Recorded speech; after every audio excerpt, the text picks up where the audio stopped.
Welcome to Exhumed, an underground retrospective of arts and culture in the late 20th century. I'm James Wallace. In this episode, we are going to look at the spread of thrash metal across America and the world. Thrash metal scenes began to spring up all over North America. San Francisco had become a hub of activity. In the wake of the success of Metallica and Exodus, a number of bands emerged out of San Francisco. Testament, Death Angel, Forbidden, Laz Rocket, Violence, and Heathen. Testament, who started out with the name Legacy, was the original band for Exodus vocalist Steve Zetro Souza. The lineup eventually ended up being founding member Eric Peterson on rhythm guitar, Greg Christian on bass, Louis Clement on drums, Joe Satriani protege Alex Skolnick on lead guitar, and Native American Chuck Billy on vocals.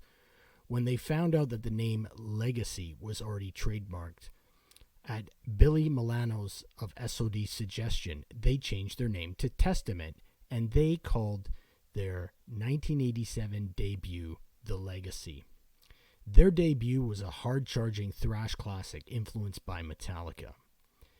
Death Angel was formed by a group of cousins of Filipino ancestry who recorded their debut album, The Ultraviolence, in 1987, when all the members were under 20 and the drummer was only 14.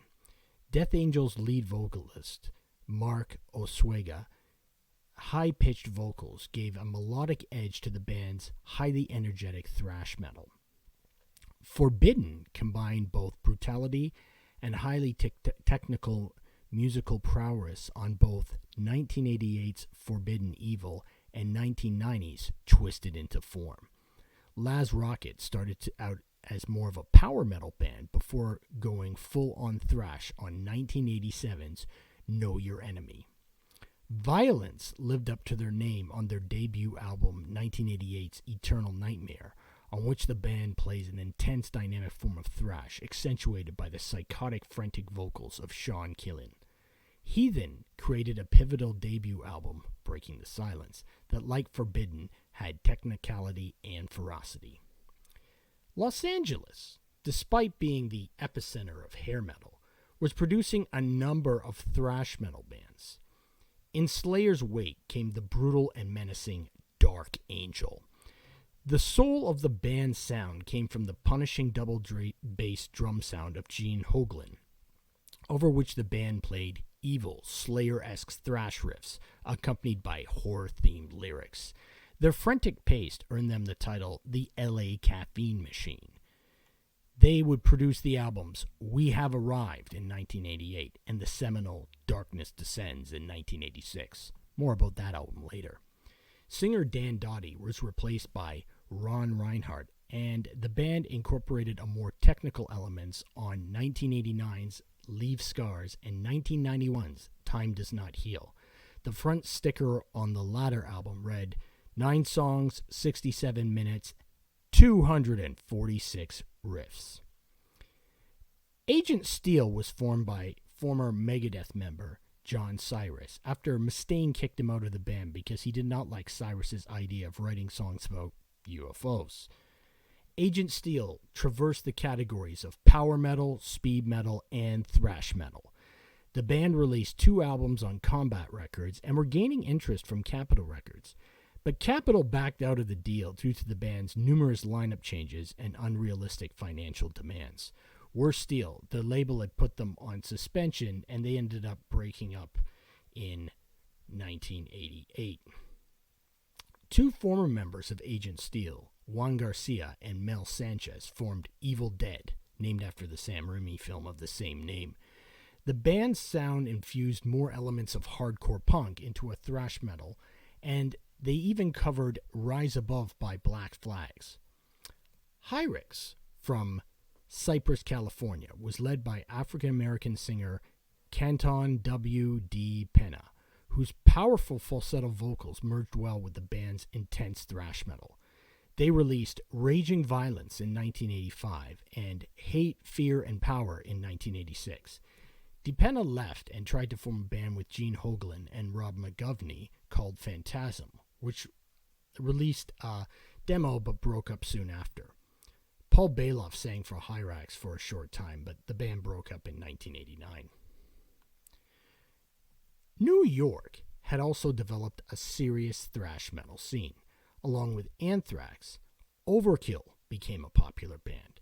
Named after the Motorhead album, Overkill was led by Bobby Blitz Ellsworth, whose metallic vocal style, which sounded like a raspy Bruce Dickinson, merged well with the frantic punk-infused thrash of the band. They ended up getting distribution from Atlantic Records on their second album, Taking Over. Overkill maintained their sound till this day and have kept up a relentless touring schedule, earning them the moniker of the working man's thrash band. In neighboring Passaic, New Jersey, the band Whiplash, named after the Metallica song of the same name, created a brutal, raw sound. Their debut album, Power and Pain, is an incredible underground thrash classic. While Seattle is famous for being the birthplace of grunge, the city and its surrounding regions did have metal scenes. Metal Church, whose founding members moved from San Francisco to Aberdeen, Washington, where founding member Kurt Vanderhoof was originally from. The band's sound was more speed and power metal, but had elements of thrash and was influential in the genre.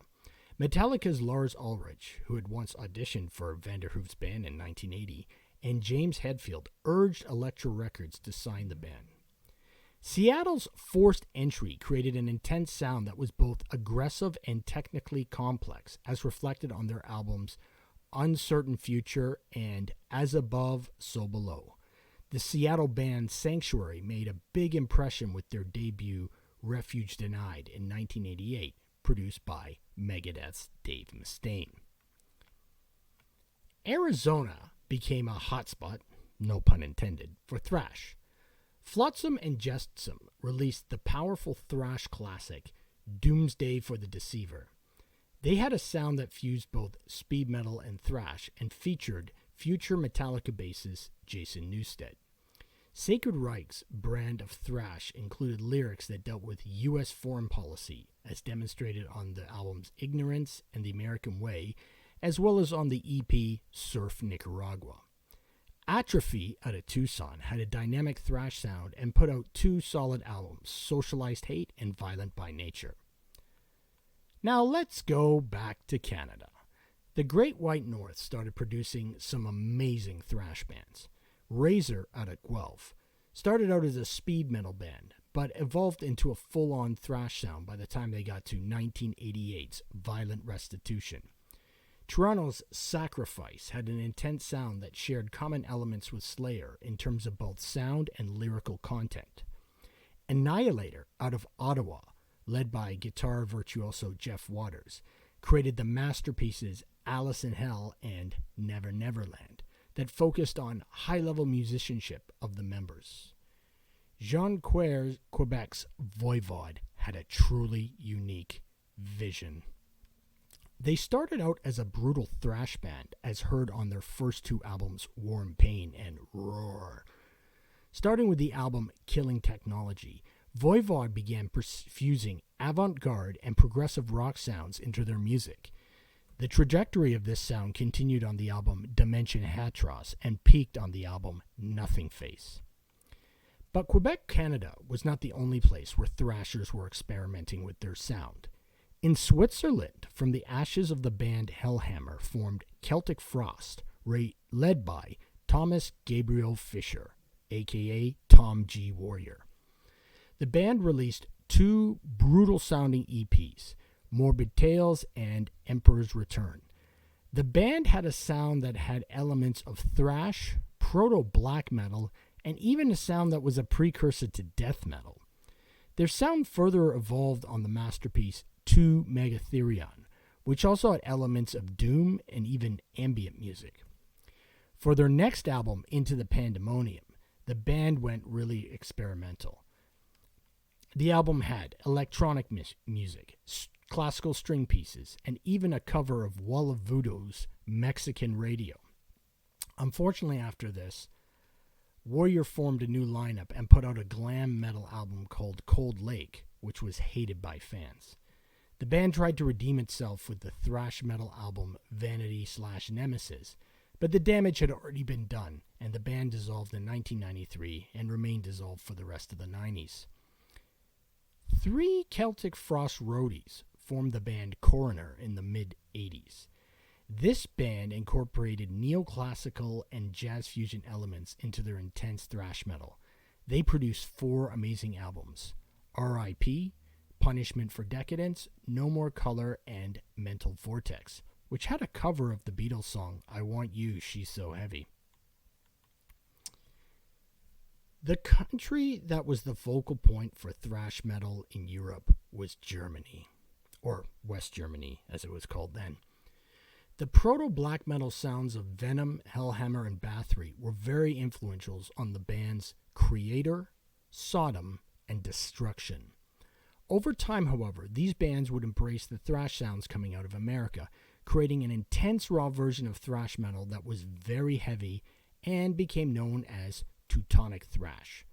Creator, out of Essen, created a fierce sound that had brutal speed and aggressive vocals that were influential not only on thrash bands, but future death and black metal bands. They created a series of classic albums: Endless Pain, Pleasure to Kill, more about this album later, Terrible Certainty, Extreme Aggression, and Coma of Souls. Sodom, out of Gelsenkirchen, started out as more of a black metal sound on Obsessed by Cruelty, but changed to a more thrash sound on Persecution Mania and Agent Orange. Destruction, out of Wil am Rhein, had a sound that was both technical but still brutal. They released a series of strong albums: Infernal Overkill, Eternal Devastation, Release from Agony, and Cracked Brain. 2 other important German bands from this time are Tankard and Exhumer. Tankard had a much more fun image than the blackened thrash of Creator, Sodom, and Destruction. They had lyrics that dealt with both political issues and celebrated beer drinking. Exhumer had a more American thrash influence sound, as demonstrated on their classic 1986 Possessed by Fire and 1987's Rising from the Sea. The European black tin thrash metal, along with American thrash metal, found a home in Brazil. Brothers Max and Igor Calveira formed Sepultura in 1984, using the Portuguese word for grave, and were inspired by the Motorhead song Dancing on Your Grave. Soon they began listening to bands like Hellhammer, Celtic Frost, Creator, Sodom, Slayer, Megadeth, Exodus, and Exciter. There were other metal bands in Brazil that were pushing the extremes that were inspiring them, such as Stress, Sagrado, Inferno, and Dorsal Atlantic. An early member of Sepultura, Wagner Lemonnier, would go on to form the black metal band Sarcophago. The Calvera brothers, along with Yario Guides and Paulo Jr., released the Bestial Devastation EP and the Morbid Visions LP. These recordings were more in the proto-black metal style. Guides was replaced by Andreas Kissinger in 1987, and the band moved into more thrash metal sound, and released the album Schizophrenia in that same year. Sepultura would sign to Roadrunner Records and released 3 classic thrash albums: Beneath the Remains, Arise, and Chaos AD. One country that is not as strongly represented in the thrash metal genre as it is in other metal genres is the United Kingdom. This situation is ironic because Great Britain is the birthplace of heavy metal. However, there were 4 important thrash bands that came out of that country: Sabbat, Onslaught, Acid Rain, and Zentrix. Sabbat formed in Nottingham in 1985 and created an intense thrash sound that had lyrics that dealt with witchcraft and paganism. Onslaught started as a hardcore punk band that changed into a thrash band that used overt satanic imagery.